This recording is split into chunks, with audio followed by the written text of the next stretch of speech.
Hello, ladies and gentlemen, it is your host with the most, Whiteboy7thst, bringing you an incredible Sharpshooter out of Nuketown 2025. It is a close game throughout the entire match, and then I find myself down but not out in the final moments of the game. The Sharpshooter bonus round, the Call of Duty gods grant me two things in my hand, and I make magic happen. So I hope that gameplay entertains you as well as the topic I am going to be talking about, which is the Call of Duty 2013 Call of Duty Ghost multiplayer beta. And I'm pretty sure a lot of you guys out there watching this video know what the term beta means, but really quickly, if you don't, basically companies give free access to their multiplayer early in hopes that they will get 50,000 free beta testers to report glitches, bugs, issues, unbalances with the game, and it's a win-win situation. The consumer gets free access to a multiplayer game, kind of like a free preview, and the developers get people to give them feedback that their own team couldn't give feedback on, because the big release titles like Call of Duty and Battlefield and Crisis and all the big games, they literally have people who their only job is to jump in corners and do just weird, obscure things to find out if there's any kind of weird glitch that happens after, like, if you hump the mannequin and then you knife a dish, is something weird gotta happen in the Call of Duty engine. I'm pretty sure there was a session for like 24 hours where a group of beta testers just went around humping mannequins and seeing if anything happened with it. So basically, it's a win-win situation, and Call of Duty never does these betas. It did in like Call of Duty 4 and maybe World at War, and the Modern Warfare 2 had one, but it was like really a selective group of people that Infinity War like hand selected or something. And I think they're losing out big time because Call of Duty always has a bunch of little glitches that are really, really annoying. And I get these a lot because I look through the top 3 fails of the week. And on Nuketown and Hijacked, if you throw a care package on a glass surface, it seems like there's like a 50% chance that it will just bounce and fly outside of the map where you cannot have access to it.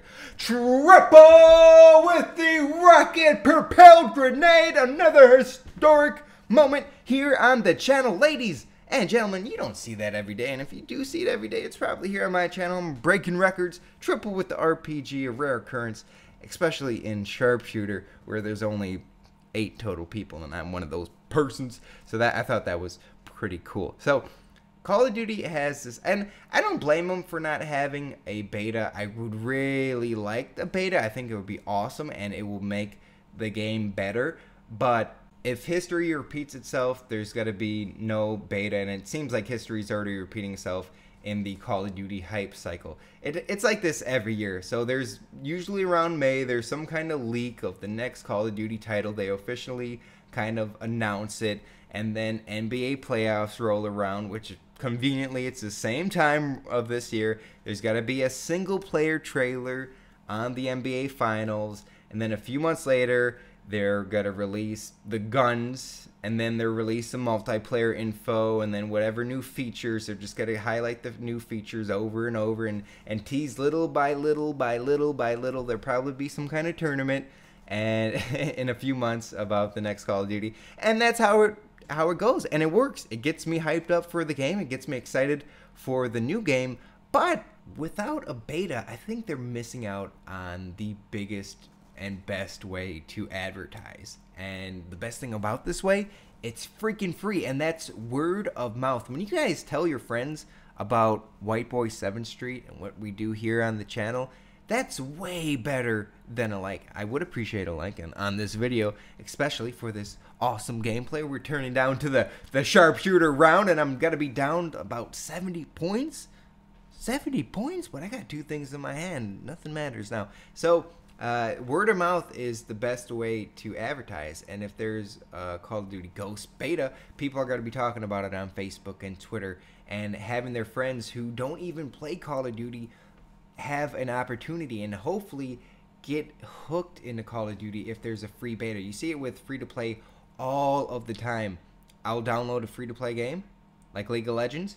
I'll start playing it for a little bit. Like, oh, I want to actually play it. It's free. And I wouldn't normally play League of Legends if it cost $60 because that's not my style of game. And I'm sure there's a lot of people who first-person shooters aren't their style of game, and they don't want to give it a $60 chance because that's a lot of money, and they don't want to waste money. But if it's a free beta, they have the opportunity to not only play for free, but down the line, actually buy the game. And I'm not talking for myself in particular because I'm a huge Call of Duty guy, and I'll be the #1 Call of Duty channel. I'll be focusing on Call of Duty.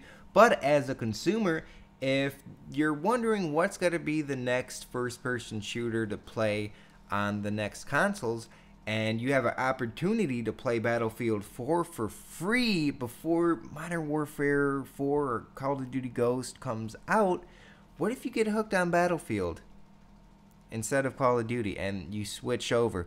That's what they're potentially losing out on, as well as making the game a better overall experience by getting a lot of these bugs out.